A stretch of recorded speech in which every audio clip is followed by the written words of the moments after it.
एक शाम प्राची टीवी पर सीरियल देख रही होती है। तभी उसकी सास वहां आती है।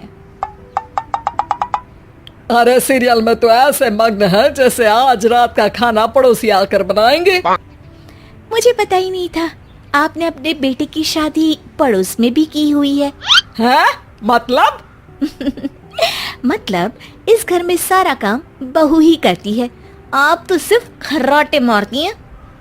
अच्छा जी, फिलहाल तो तुम आराम फरमा रही हो, चलो जाओ, ये मेरे टीवी देखने का समय है। आहा, इसीलिए मुझे भगाया जा रहा है। सॉरी, अब तो बिल्कुल नहीं जाऊंगी। प्राची की इस बात पर दोनों सास बहू के बीच टीवी रिमोट के पीछे बच्चों जैसे छीना झपटी शुरू हो जाती है, जिसके बीच श्लोक भी काम से घर वापस आ जाता है। आज मेरी चूहे बिल्ली की जोड़ी किस बात पर झगड़ रही है? अरे तेरे बीवी मुझे टीवी ही नहीं देखने दे रही। अरे तुम्हारी मम्मी मुझे खाना बनाने के लिए फोर्स कर रही है। अरे वाह, ऐसे बेतुके रीजन पर तो बच्चे भी झगड़ा नहीं करते। अरे मुझे कुछ मत बोल, सब इसने ही शुरू किया है। हाँ हाँ, जैसे आप तो बहुत दूध की धूली है ना। अरे बस, दोनों चुप। प्राची जाओ, खाने की तैयारी करो। और माँ तुम छोड़ो, तुम्हें क्या बोलूं, शांति से अपना सीरियल देखो, मुझे दोबारा लड़ने की आवाज सुनाई नहीं देनी चाहिए। ऐसा बोलकर श्लोक वहां से चला जाता है, जिसके पीछे पीछे प्राची भी कुछ न कुछ बड़बड़ाते हुए रसोई में चली जाती है। हाँ हाँ, सासू जी को तो कुछ बोलेंगे ही नहीं, बस मुझ पर ही हुक्म चलता है, खाना बनाओ, जैसे मैं इनके घर में खाना बनाने के लिए आई हूँ। इसी तरह शाम बीतती है और रात को श्लोक और प्राची की सास खाना खाकर सोने चले जाते हैं, लेकिन प्राची गुस्से में कुछ खाए बिना काम में ही लगी रहती है। इस घर में किसी को घंटा फिक्र नहीं पड़ता, मैं खाऊं या भूखी रहूं। प्राची कुछ देर के लिए रसोई से बाहर जाती है और जैसे ही वापस आती है तो वहां दूध का भरा ग्लास देखकर हैरान रह जाती है। फिक्र पूरी है, बस दिखाना नहीं है।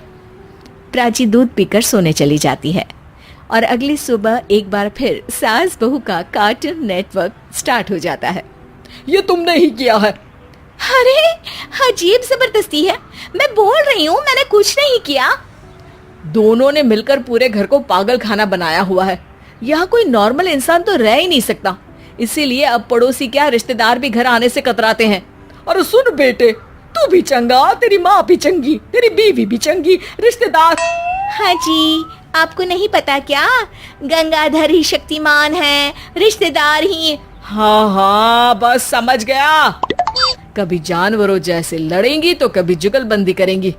भाई मैं आप दोनों के बीच में नहीं फंसना चाहता। सास बहू की इस मनमौजी जोड़ी से परेशान होकर श्लोक अपना सिर खुजलाता वहां से चला जाता है। चलो अब मैं भी कीर्तन में जा रही हूँ। इस पर जैसे ही सास कमरे में अपना पर्स लेने जाती है तो वहां नाश्ते की प्लेट रखी देख मुस्कुराने लगती है और नाश्ता करके घर से बाहर निकलते हुए कुछ पैसे टेबल पर रख जाती है, जिसके कुछ देर बाद सिलेंडर वाला घर आता है। ओ मोरी मैया, मैं सिलेंडर के बारे में तो बिल्कुल भूल ही गई थी। घर खर्च के सारे पैसे भी मम्मी के पास है और श्लोक से बोला तो उल्टा 4 बात सुनाएंगे। प्राची ये सोच ही रही होती है कि अचानक उसका चेहरा चमक उठता है और वो घर में आकर इधर उधर देखने लगती है। तभी उसकी नजर टेबल पर रखे पैसों पर पड़ती है, जिन्हें वो सिलेंडर वाले को दे देती है। ये सब श्लोक देख लेता है। अच्छा बेटे, इतना बड़ा घोटाला, सबके सामने मैं तेरी दुश्मन और पीठ पीछे तेरी मेरी यारी। इस पर श्लोक एक प्लान बनाता है और शाम को सब एक साथ बैठे होने पर बोलने लगता है। माँ, तुम दोनों की बहुत लड़ाई होती है, इसलिए मैं सोच रहा हूँ कि प्राची को उसके घर छोड़ाऊं, इससे वो भी खुश रहेगी और तुम भी। अचानक श्लोक की ये बात सुनकर सास बहू शौक से उसकी तरफ देखती हैं। अरे ऐसे कैसे घर छोड़ाओगे, मुझे कहीं नहीं जाना। अरे तुमने बोला नहीं पर मैंने सुन लिया, तुम्हें मम्मी के साथ रहना अच्छा नहीं लगता, मुझे पता है।